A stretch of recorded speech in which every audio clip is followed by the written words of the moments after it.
اخر كلمه قالت لك قالت لي جمع راسك. عندك الزبلاء. عليكم السلام خويا. شو سميه؟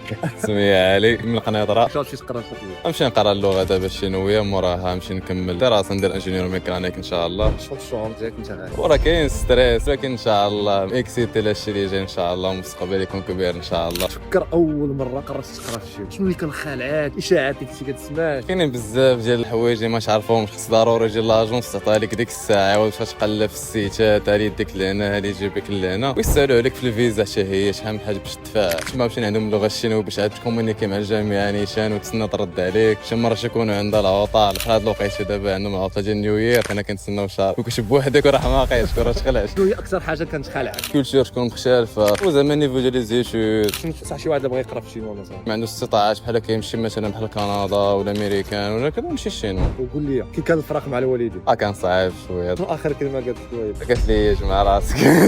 راجل عندك الزبلاء. وقول لي السيرفيس ديال لاجونس فوتوا كي جاك؟ السيرفيس واعرف بدا فاش كيعجبني كنصيفط ميساج ديك الساعه كيتجاوب عندك سؤال كذايا واقفين معانا وقفه ديال الرجال ما كذبش عليك. شنو تبغي تقول اي واحد بغى يتسجل مع خطوه؟ يجي بدا يسول على الاقل بدا ياخذ فكره وديك الساعه لا عجبو داكشي تشكل على الله وغالبا يعجبو داكشي كلشي كيبدا بخطوه.